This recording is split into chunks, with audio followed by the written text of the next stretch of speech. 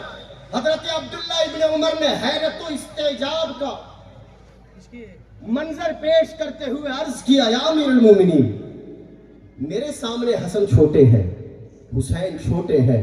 میں نے حضور کے زمانے میں نے حضور کی بارگاہ سے اجازت لے کر میں نے حضور کے سامنے اپنی تلوار کے جوہر دشمنوں کا سر کاٹ کر دکھایا ہے, اور آج بھی اسلامی فتوحات میں میری تلوار کے جوہر کے حصے ہیں.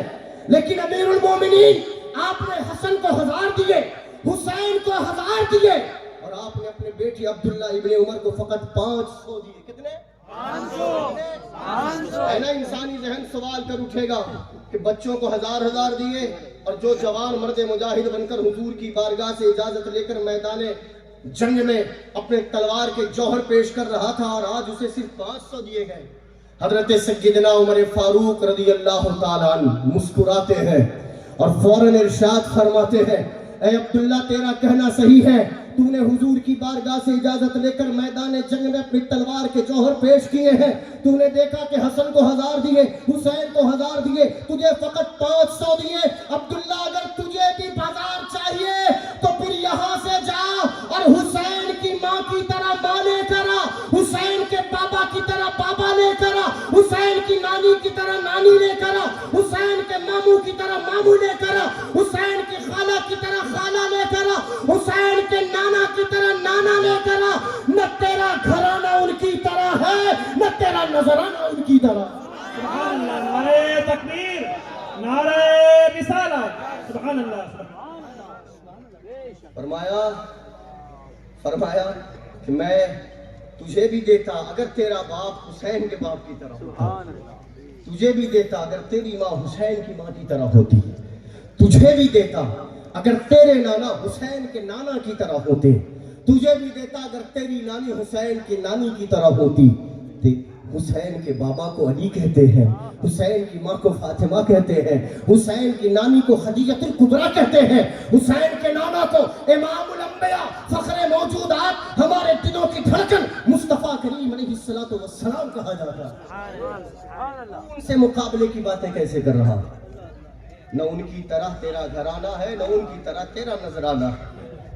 اہل بیت کی محبت جسے مل گئی جسے مل گئی. تمام صحابہ نجوم ہدایت ہے, کسی ایک صحابی کی بھی ادنا سی بھی توہین اور گستاخی ہم اہل سنت و جماعت کا شعار نہیں ہے. اہل سنت کا ہے بیڑا پار, بولے آگے, اہل سنت کا ہے بیڑا پار, اصحاب حضور نجم ہے اور ناؤ ہے اطرت رسول اللہ کی. تمام صحابہ نجوم ہدایت ہے, تمام صحابہ مشعل راہ ہے, تمام صحابہ کو یہ مجدہ ملا رضی اللہ تعالی عنہ.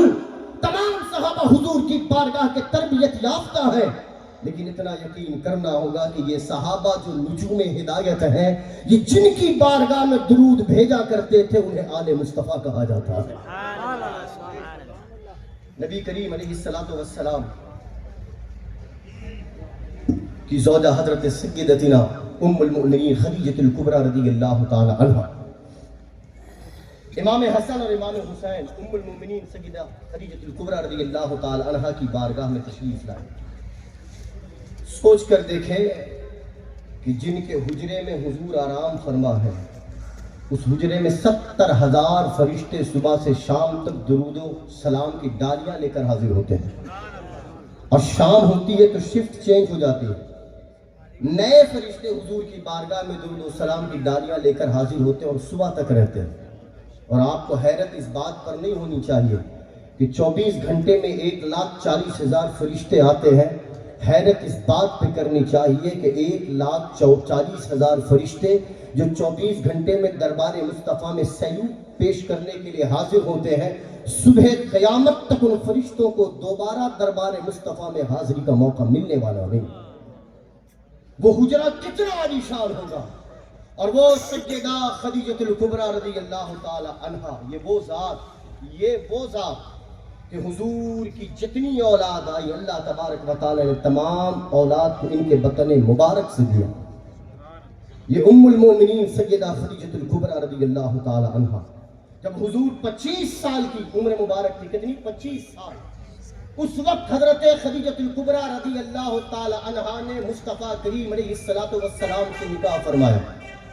میں واقعات کی تفصیل میں نہیں جا رہا ہوں، بس اتنا کہنے کی کوشش کروں گا، آج ہم اور آپ اگر اسلام کے لیے کوئی قربانی دیں تو ہمارے ذہنوں میں، ہماری نگاہوں میں جزا اور سزا ہوا کرتی ہے کہ ہم یہ کریں گے تو ہمیں اس کی جزا ملے گی، یہ نہیں کریں گے تو سزا ملے گی، ہم اللہ کے نام پر یہ قربان کریں گے تو رب کی رضا ملے گی، حضور کی خوشنودی ملے گی، اللہ تبارک و تعالیٰ راضی ہوگا، جنت میں اعلیٰ مقام پر فائز فرمائے گا۔ لیکن قربان ہو جاؤ ام المومنین سیدہ خدیجہ الکبریٰ رضی اللہ تعالی عنہا کی اس فکر پر کہ انہوں نے مصطفیٰ کریم علیہ السلام کی عمر مبارک 25 سال ہے، ابھی آقا نے نبوت کا اعلان نہیں فرمایا ہے، ابھی نبوت کا اعلان نہیں فرمایا ہے، لیکن حضور کی امانت داری دیکھ کر، حضور کی دیانت داری دیکھ کر سیدہ خدیجہ الکبریٰ مصطفیٰ کریم سے نکاح کے لیے تیار ہوتی ہے۔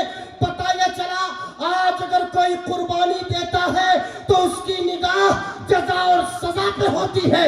خدیجہ نے جو نکاح فرمایا ان کی نظر میں نہ جزا تھی نہ سزا تھی، ان کی نگاہوں میں جو کچھ تھا وہ نکاح مصطفیٰ کی، فیض مصطفیٰ، وہ حضور کی خاطر نکاح فرماتی، اور قربان اس نگاہ پر جو 25 سال کے محمد الرسول اللہ میں نبوت کی جھلکیاں دیکھ رہی تھی، وہ خدیجہ الکبریٰ رضی اللہ تعالی عنہا کے بطن مبارک سے حضور کی تمام اولاد سے حضرت عائشہ صدیقہ رضی اللہ تعالی عنہا کی بارگاہ میں حضرت امام حسن اور امام حسین تشریف لائے، امام حسن اور امام حسین تشریف لائے۔ توجہ ہے آپ کی؟ توجہ ہے؟ تھک گئے آپ؟ نہیں تھکے؟ حضرت امام حسن اور امام حسین تشریف لائے، اس وقت حضور تشریف فرما نہ تھے۔ ام المؤمنین سیدتنا عائشہ صدیقہ رضی اللہ تعالی عنہا نے دونوں شہزادوں کو 1 دینار پیش کیا، نذرانہ پیش کیا، اور حضرت سیدہ